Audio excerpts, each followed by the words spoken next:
पुराने मगध में किंग धनानंद की ग्रीड ने अपनी प्रजा को हैवी टैक्सेस और एरोगेंस से कुचल दिया था। इसी डर और रिजेंटमेंट के माहौल में तक्षशिला से एक ब्रिलियंट स्कॉलर चाणक्य आए। वाइस काउंसिल देने की उम्मीद में चाणक्य किंग के पास गए, लेकिन धनानंद ने उनके हम्बल अपीयरेंस का मजाक उड़ाया और पब्लिकली उन्हें ह्यूमिलिएटेड किया। फ्यूरियस, चाणक्य ने रॉयल कोर्ट में अपनी ब्राह्मण टॉप नॉट खोली, रिवेंज की एक बोल्ड वाव। उन्होंने कसम खाई कि वह तब तक अपने बाल नहीं बांधेंगे जब तक नंदा डायनेस्टी तबाह नहीं हो जाती और जस्टिस रिस्टोर नहीं हो जाता। चाणक्य के डिफायंस की खबर फैली, जिससे ऑप्रेस्ड लोगों में होप जगी। उन्होंने करप्ट सिटी छोड़ दी, एक वर्दी लीडर ढूंढने का डिटर्मिनेशन किया ताकि टायरेंट को उखाड़ फेंका जा सके। चाणक्य की जस्टिस की क्वेस्ट जल्द ही इंडिया का फेट बदल देगी। सब इसलिए क्योंकि एक किंग ने नॉलेज की पावर को अंडर एस्टिमेट किया था।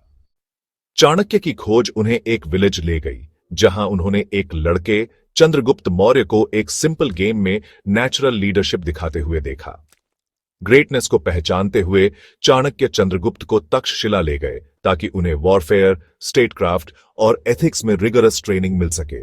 उन्होंने उसे सिखाया कि ट्रू पावर लोगों की सेवा करती है और एक रूलर की ड्यूटी जस्टिस और यूनिटी है। चाणक्य ने एक यूनाइटेड इंडिया का विजन बिठाया, जो टायरनी और फॉरेन रूल से फ्री हो। जब चंद्रगुप्त की एजुकेशन पूरी हो गई तो वह अपने टीचर की वाव को पूरा करने के लिए तैयार था। साथ में उन्होंने नंदा रूल से डिसिल्यूजन्ड लोगों से एक आर्मी इकट्ठा करना शुरू किया। उनकी विक्ट्रीज बढ़ती गईं और रेवोल्यूशन के लिए स्टेज तैयार हो गया। स्टूडेंट और टीचर हिस्ट्री बदलने के लिए तैयार थे। 321 बीसीई में चाणक्य के गाइडेंस में चंद्रगुप्त ने पाटलिपुत्र पर मार्च किया। नंदा डायनेस्टी गिर गई, चाणक्य की वाव पूरी हुई। चंद्रगुप्त पहले मौर्य एम्परर बने, सैकड़ों हजारों सोल्जर्स और वॉर एलिफेंट्स के साथ एक पावरफुल आर्मी बिल्ट। उन्होंने एम्पायर को पश्चिम की ओर एक्सपैंड किया। अलेक्जेंडर के सक्सेसर सेल्यूकस को एवरी आया और वास्ट नई टेरिटरीज हासिल की। इसके बाद एक पीस ट्रीटी हुई। सेल्यूकस ने जमीन और अपनी बेटी शादी में दी।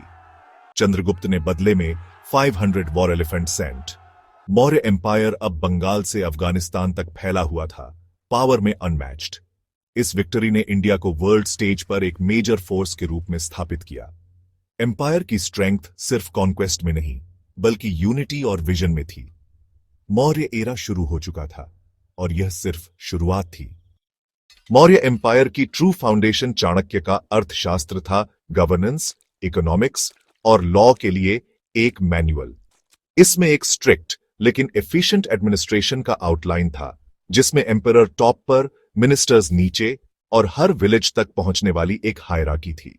लॉ और ऑर्डर को कोर्ट्स और स्पाइस के एक नेटवर्क द्वारा इन्फोर्स किया जाता था, जिससे स्टेबिलिटी और सिक्योरिटी सुनिश्चित होती थी। एग्रीकल्चर और ट्रेड को प्रमोट किया गया, सड़कें बनाई गईं और आर्मी और पब्लिक वर्क्स को फंड करने के लिए टैक्सेस कलेक्ट किए गए। स्टेट ने कॉमर्स, प्राइसेस और रेवेन्यू को कंट्रोल किया, जिससे प्रॉस्पेरिटी और ऑर्डर बना। चाणक्य का सिस्टम फ्यूचर इंडियन रूलर्स के लिए एक मॉडल बन गया। अर्थशास्त्र की लेगेसी एक स्ट्रॉन्ग सेंट्रलाइज्ड स्टेट थी। यह इंडिया के पहले ग्रेट एम्पायर का ब्लूप्रिंट था। 24 साल बाद चंद्रगुप्त ने एब्डिकेट किया, जैन धर्म अपनाया और अपने दिन दक्षिणी इंडिया में स्पेंट। उनके बेटे बिंदुसार ने एम्पायर को और एक्सपैंड किया, उसकी स्ट्रेंथ और वेस्ट के साथ डिप्लोमैटिक टाइज बनाए रखी। बिंदुसार ने डाइवर्स फेथ्स को सपोर्ट किया और वाइज गवर्नेंस की ट्रेडिशन जारी रखी। अशोक के बाद एम्पायर डिक्लाइन हो गया, छोटे किंगडम्स में फ्रैगमेंट हो गया। फिर भी मौर्य लेगेसी बनी रही, पॉलिटिकल यूनिटी, एफिशिएंट एडमिनिस्ट्रेशन और एक यूनिफाइड इंडिया का आइडिया। चाणक्य और चंद्रगुप्त के विजन ने सदियों तक इंडियन हिस्ट्री को शेप किया। लीडरशिप और स्टेटक्राफ्ट में उनके लेसन्स आज भी इको करते हैं।